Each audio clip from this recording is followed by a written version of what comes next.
Entonces, bueno, tiñas, onicomicosis, que realmente también es tiña, sabemos son enfermedades fúngicas de la piel causadas principalmente por dermatofitos. Dermatofitos, pues sabemos que incluyen a tricofitón, epidermofitón, microsporum, y que estas infecciones se quedan sobre todo rezagadas a sitios queratinizados, ya sea piel, ya sea uña, ya sea cabello. Normalmente el tratamiento, vamos a ver, es tópico. Muy raros casos tienen indicación de tratamiento vía oral y casi siempre la recomendación de las guías es que el tratamiento se instaure hasta después de establecer el diagnóstico, ya sea con un cultivo o ya sea con una preparación de hidróxido de potasio. La única excepción a esta regla sería si el paciente se presenta con un querión.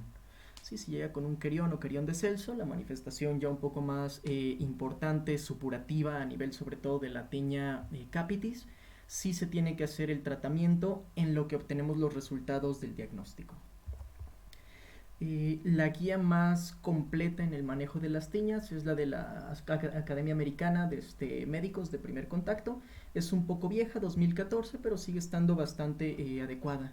Aquí pues nos recuerda esta situación de la causa por dermatofitos, evidentemente tiña versicolor, aunque se llama tiña, sabemos que es más por la especie de Malassezia furfur, no tanto por los dermatofitos, entonces aquí sí mencionan que no lo consideran como parte de las tiñas.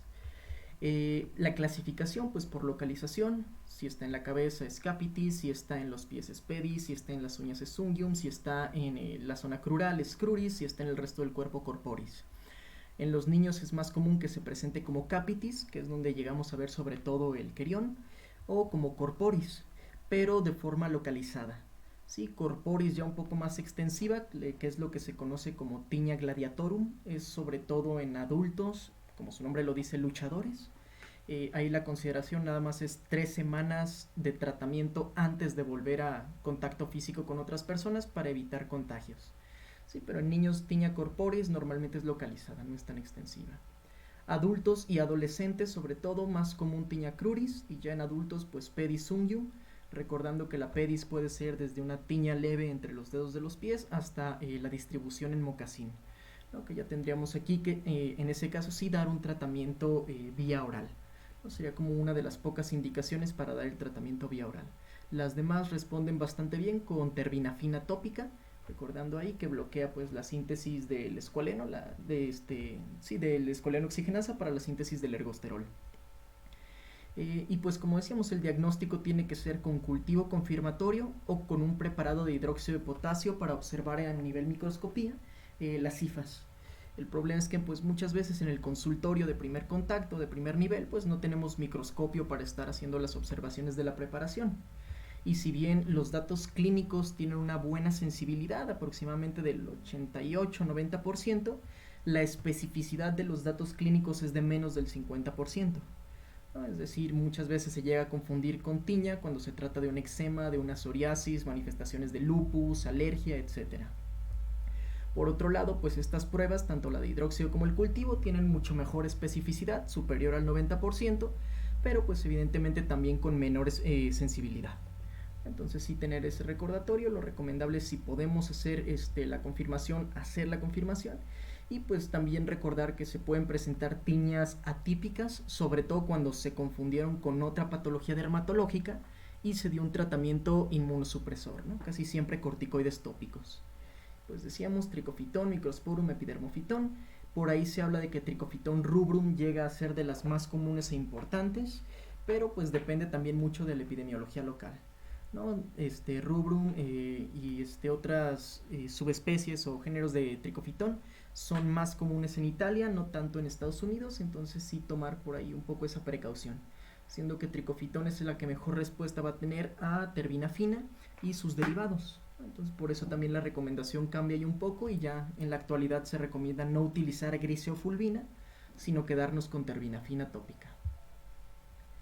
Como decíamos, pues vamos a recordar que depende de la localización del dermatofito es como se le va a denominar. Tinea corporis cuando está en el cuerpo, que puede incluir la gladiatorum cuando es extensiva. Capitis cuando está en la cabeza, que puede manifestarse como querión de forma crónica o de forma ya severa. Cruris, pedis, unguium, que es la onicomicosis. Manum, ya sea una mano, dos manos o mano-pie. Barbae incógnito, que esta la vamos a ver más adelante, es lo que les comentaba de que la morfología clásica se ve alterada porque se le dio un inmunosupresor. Casi siempre corticoides, pero con otros inmunosupresores como moduladores o inhibidores de calcineurina, también se pueden ver alteraciones morfológicas. Entonces no se ve como una tiña, pero sigue siendo causada por el dermatofito y se le denomina tiña incógnito. Las candidiasis, que por ahí pues van a tener presentaciones un poco distintas, y sí es importante sobre todo diferenciarlas cuando se trata de afectación genital. Por ejemplo, tiña cruris normalmente se presenta en el muslo, pero respeta el escroto. La cándida no respeta el escroto y sí se puede manifestar ahí, ¿no? Entonces es un dato clínico que nos ayuda bastante a hacer la diferenciación, al menos en el hombre. En la mujer pues sabemos que la candidiasis tiende a ser más bien vaginal y ahí se acompaña pues de la descarga y de las otras manifestaciones que habíamos visto en infecciones de transmisión sexual, ¿no? Entonces ahí la cruris es mucho más fácil de diferenciar. Versicolor, que habíamos comentado, ya no es tanto una tiña, actualmente es pitiriasis versicolor porque no es causada por un dermatofito sino por malacesia, sobre todo malacesia furfur, y pues algunas otras patologías fúngicas que pueden afectar dependiendo sobre todo el estado de inmunosupresión del paciente y la localización del mismo, ¿no? Recordando que de repente blastomicosis puede dar reacción cruzada a la prueba de histoplasmosis, dar positivo histoplasmosis, pero que realmente se trate de blastomicosis, ¿no? Es uno de los artículos recientes que publica por ahí New England. Esporotricosis, más común sobre todo en jardinería, sabemos sigue trayecto linfático y puede dar manifestaciones no solo superficiales, sino también un poco más de tejidos profundos. Y de forma clásica, pues sabemos que la tiña se va a ver así, ¿no? Es un parche, normalmente de 1 a 5 centímetros, sí puede coalescer con otros parches y formar lesiones mayores, pero esta es la característica típica. Tiene forma anular, el centro vemos que es un poco más claro, realmente donde tenemos la lesión más notoria es a nivel del borde y es por el borde activo, ¿no? Esta forma anular pues es eritematosa y es altamente pruriginosa. Entonces ya una vez que vemos esto, pues podemos tomar de aquí el raspado para la prueba de hidróxido de potasio, o podemos hacer de aquí mismo el cultivo, sobre todo el borde activo es donde nos va a dar un mayor rendimiento, pero es muy difícil confundirlo con otras manifestaciones, ¿no? Por ejemplo, incluso Lyme en ojo de buey, pues sabemos que tiene el anillo eritematoso, pero también tiene un centro eritematoso con otro anillo de aclaramiento. Entonces por ahí sí tenemos esas diferenciaciones, y sí tener presente que estas tiñas se van a alterar después de un tratamiento tópico con corticoides, ¿no? Que ahorita les voy a poner unas imágenes para tratar también un poquito de diferenciar. Pero ese es un dato importante. Si el paciente refiere que tenía una lesión así, le dieron corticoides y ahora empeoró la lesión, aunque ya no tenga la morfología clásica, vamos a sospechar que se trata de una tiña. Sí, aquí pues como decíamos, dependiendo la localización también vamos a sospechar de los diferenciales. La corporis, por ejemplo, tenemos que descartar psoriasis anular, dermatitis atópica, que es con lo que más se llega a confundir y por lo que se da el corticoide, eritema multiforme, que también puede dar las lesiones en blanco, las erupciones fijas inducidas por medicamentos o los granulomas anulares. Lupus es más raro que de corporal, más bien se puede llegar a confundir con la tiña facial, pero sí puede tener manifestaciones sobre todo subagudas. El eczema numular, en forma de moneda, como su nombre lo dice, la pitiriasis roseasa y dermatitis seborreica, ¿no? Y pues todos estos datos tienen que ser diferenciales importantes, recordando que la tiña, pues decíamos, es anular, tiene el borde bien definido, tiene el margen o el anillo eritematoso y es prurítico. En el caso de la psoriasis, pues sabemos que tiene otras manifestaciones, por ejemplo a nivel de las uñas, que tiene las escamas que van a ser más significativas sobre todo que el eritema, y pues el antecedente también de historia heredofamiliar, ¿no? De antecedente heredofamiliar. Numular, por ejemplo, tienden a ser solamente lesiones maculares, casi no son los bordes elevados y no tienen el aclaramiento central, aquí sí toda la lesión es roja a diferencia de la tiña. La dermatitis pues también puede ser de base eritematosa, tiene la descamación de forma significativa, normalmente afecta el pliegue nasolabial, algo que no hace la tiña, y pues puede dar lesiones anulares de forma poco común, siendo que la tiña casi siempre va a ser así. Entonces sí es importante considerar todo lo demás, pero sí es bastante sencillo hacer el abordaje clínico. Tiña cruris, decíamos por ejemplo hacer la diferencia con la candidiasis. Cándida sí afecta el escroto, la tiña cruris no afecta el escroto, ¿sí? Aquí siempre respeta esa parte. con eritrasma, por ejemplo, que el eritrasma no tiene el borde activo, solamente es rojo y tampoco tiene el aclaramiento central. Psoriasis inversa, dermatitis seborreica, que aquí también de repente la examinación con luz de Wood puede llegar a ser útil, aunque tiene muy baja especificidad para hacer la diferenciación entre la tiña y otras patologías, sobre todo infecciosas. No, pero si sospechamos, por ejemplo, de eritrasma, pues sí puede ser un poquito más sencillo con la examinación con lámpara de Wood para la fluorescencia roja del eritrasma contra la fluorescencia característica de una tiña. Y como decíamos, todas las tiñas empeoran con corticoides. Entonces este es un antecedente que tenemos que tener muy presente y recordar que, sobre todo en nuestro medio, se utiliza mucho esa combinación de un corticoide con un antifúngico con un antibiótico, ¿no? La clásica combinación de dexametasona o betametasona con gentamicina con el antifúngico de elección, ¿no? El barmicil o el gentamicil. Y eso sí va a provocar que empeore la tiña porque, a pesar que tiene el antifúngico, pues el corticoide nos causa las alteraciones morfológicas y la respuesta al tratamiento antibiótico. De inicio, pues habíamos comentado, casi siempre se prefiere un manejo tópico, corporis, cruris, pedis. Cuando no es gladiatorum, decíamos, se puede dar así. Cuando es gladiatorum tenemos que esperar las 72 horas antes de poder empezar a tener contacto con otras personas. Pero pues siempre terbinafina tópica es lo que ya se recomienda, ¿sí? Grisiofulvina ya cayó en desuso por los efectos adversos que llega a presentar. Solamente cuando el paciente está inmunocomprometido, no responde al manejo tópico, decíamos, tiene ya la pedis a manera de presentación de mocasín, o la enfermedad es extensa, aquí sí en la gladiatorum se puede llegar a considerar, se recomienda más bien un tratamiento vía oral. Que aquí el tratamiento vía oral puede ser monoterapia, ya sea la terbinafina a dosis altas, o puede ser terapia dual, terbinafina a dosis bajas más fluconazol de forma semanal. Sí, cualquiera de las opciones tiene muy buena respuesta, más del 80% de curación, con pocos o nulos efectos adversos. La capitis, sobre todo en pediátricos, es cuando sí vamos a preferir el tratamiento vía oral. Ya habíamos comentado, si se presenta como querión incluso antes de tener el diagnóstico. Y aquí recordar que generalmente terbinafina o preparaciones tópicas no van a penetrar a nivel del cuero cabelludo, ¿no? Por eso aquí se recomienda la combinación más bien de la terbinafina vía oral y que de forma tópica se aplique un esporocida, ya sea un shampoo a base de selenio del 1 al 2.5% o un shampoo con ketoconazol al 2%. Sí, cualquiera de las opciones tópicas pueden ser de utilidad, recordando que por ahí el shampoo con ketoconazol tiene también un efecto significativo a nivel de alopecia. Se ha estudiado más que nada en alopecia areata, pero si la tiña capitis ya estaba avanzada y el paciente tiene pues zonas o regiones de alopecia, el ketoconazol es mejor opción de forma tópica porque va a ayudar también a la recuperación del cabello, ¿no? Mientras que el selenio pues sí es esporicida, pero no tiene esta ventaja. Y como datos clave, ya desde hace casi 10 años se nos decía no usar nistatina. Realmente todos los dermatofitos son resistentes a nistatina. No usar ketoconazol vía oral. Hay que recordar que causa hepatotoxicidad y puede llegar a causar también supresión a nivel de la suprarrenal. No usar grisiofulvina, ya las recomendaciones en general. Aquí todavía en 2014 se decía que para onicomicosis no. Para las demás sí se recomendaba todavía, pero ya en la actualidad grisiofulvina está en desuso en general. ¿Sí? En onicomicosis, pues el tratamiento, recordemos, va de 3 a 6 meses y pues la grisofulvina sería la última opción. También nos quedaríamos mejor con otros mecanismos de acción.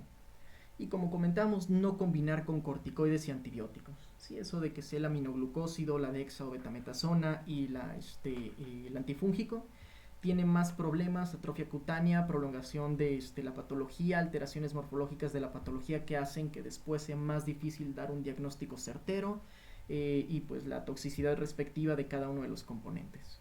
Entonces estas sí son ya recomendaciones viejas, pero que tenemos que tener muy presentes porque de repente se siguen usando, ¿no? Muchos tratamientos para onicomicosis de forma tópica siguen incluyendo grisiofulvina, aunque ya sabemos que no sirven. Entonces sí, tratar siempre de que cuando demos el manejo sea con terbinafina, decíamos tópico si es posible, vía oral ya cuando hay complicaciones o cuando no hay buena respuesta al manejo tópico. Y pues nos ponen aquí las presentaciones también. Por ejemplo, la grisiofulvina, pues decíamos ya no tiene mucha recomendación. Terbinafina está tanto en tabletas como a nivel granular, dependiendo Más bien la posología se ajusta al peso del paciente, sobre todo en pediátricos. Fluconazol, que habíamos comentado, se puede combinar. Aquí una opción es terbinafina 250 cada 12 horas contra terbinafina 250 cada 24 horas más fluconazol 150 cada semana. Sí, cualquiera de las dos opciones, ya sea la terbinafina sola o la combinación, tiene buena respuesta. Y el itraconazol, que ya es un poco más agresivo, realmente no es de primera elección, tiene más efectos adversos. Y pues ya habíamos comentado, más bien lo vamos a reservar para otras patologías, por ejemplo aspergilosis, ¿no? Para tiñas pues sí puede ser útil, pero realmente preferiríamos terbinafina o fluconazol. Tiña unguium, onicomicosis, comentábamos que el manejo va a ser de 3 a 6 meses. Aquí el tratamiento con mayor evidencia de curación es la terbinafina, más de un 75% de curación, recordando pues que el problema tiende a ser precisamente el apego durante todo el tiempo que se necesita. Vía oral, como comentábamos, solamente cuando se trata de afectaciones extensivas o que no responden al tratamiento tópico, pero en la onicomicosis el tratamiento tópico con terbinafina después de raspar la capa superior de la uña tiende a ser igual de útil. Aquí pues el problema sería más bien que el paciente se va a ver un poco afectado para usar calcetines, zapatos, etcétera, después de ponerse la crema con terbinafina, ¿no? Entonces algunos pueden preferir la vía oral, pero considerando que van a ser 6 meses, sí hay que recomendar de primera intención que el manejo sea tópico. Y ya de forma un poco más actualizada, ahora sí ya 2019, 2020, 2022, pues sí hay varias opciones que tenemos, como comentamos, para hacer la diferencia en la cuestión diagnóstica. Habíamos comentado, se pueden hacer los cultivos, en el caso de las tiñas de recomendación que sea del borde activo de la lesión, pero con la dificultad de que puede tardar hasta 3 semanas en salir positivo el cultivo, ¿no? Entonces realmente esperar 3 semanas el paciente con las molestias para el tratamiento tiende a ser no la mejor opción. Por eso es que se hace la recomendación de la prueba con la preparación de hidróxido de potasio. Otras opciones son la examinación directa, esto sí se puede hacer en algunos consultorios, sobre todo cuando están anexos a un dermatológico o cuando están anexos a un laboratorio microbiológico. También nos ayuda como diagnóstico y también puede ser útil para la pitiriasis versicolor, además de las otras tiñas. La examinación de Wood, que decíamos no es lo ideal porque realmente tiene muchos falsos negativos y puede que la fluorescencia sobre todo no sea adecuada o no sea útil para la diferenciación de este tono azul verdoso que presenta la tiña contra el tono coral que habíamos comentado que se presenta en otras manifestaciones como el eritrasma. Entonces puede ayudar, pero no sería la primera opción. Y ya la cuestión de la biopsia de última intención realmente es más invasivo, pero se considera cuando el paciente tiene refractariedad al tratamiento, cuando la enfermedad es invasiva. Se considera también, habíamos dicho, en la tiña incógnito, porque aquí sí vamos a tener dificultades para diferenciar si se trata de un eczema, una infección bacteriana, una tiña o alguna otra manifestación, ya sea autoinmune o reumatológica. Y pues también en situaciones donde la dermatofitosis no sea común o no sea esperada. Por ejemplo, sabemos que es común que los niños presenten tiña, habíamos dicho corporis o tiña capitis, pero un niño que llegue con onicomicosis es raro. Entonces ahí sí podríamos llegar a valorar una biopsia de la uña para hacer el diagnóstico ya confirmatorio de que se trata de una dermatofitosis. Y como habíamos comentado, este es un caso clásico de tiña incógnito. Pues si lo vemos realmente no parece una tiña. ¿Sí? No tiene el aclaramiento central, no son lesiones anulares, realmente el borde no es eritematoso, es más bien descamativo. Las lesiones son eritematosas per se. No sabemos si es pruriginoso o no, pero aquí viendo esto más bien podríamos pensar de inicio en un síndrome de piel escaldada, quizá por Staphylococcus. ¿No? Por acá algunas lesiones ya con impétigo, una sobreinfección bacteriana, las costras mielicéricas, pero de primera intención uno pensaría que esto es una tiña. Ya haciendo el abordaje, pues se dan cuenta de que sí es una tiña incógnito, que realmente empezó como tiña, le dieron al paciente, en este caso fue un corticoide tópico, y pues empeoró la lesión. ¿No? El prurito hizo que también se rascara, al estar inmunocomprometido por el corticoide se impetiginizó, y pues no tiene nada de la morfología clásica. Pues como decíamos, tiña incógnito es el enmascaramiento de la morfología por factores externos. Lo más común corticoides, pero cualquier inmunosupresor, inhibidores de calcineurina, inmunosupresores vía oral, vía parenteral, tópicos, pueden llegar a causar estas manifestaciones. Entonces, tener la sospecha, por ejemplo, pacientes con VIH, pacientes receptores de trasplante de órgano sólido, pacientes a los que se les hayan dado estas cremas de barmicil, gentamicil con anterioridad, que pueden llegar a manifestarse así las tiñas. Sí, en este caso el tratamiento tiende a ser igual terbinafina tópica, pero sí tiene que ser por un periodo mucho más prolongado, que puede llegar a ser de hasta 1 a 3 meses, ¿no?, en lo que resuelven las lesiones. Y evidentemente ya en la parte que está impetiginizada, pues sí tenemos que dejar un antibacteriano.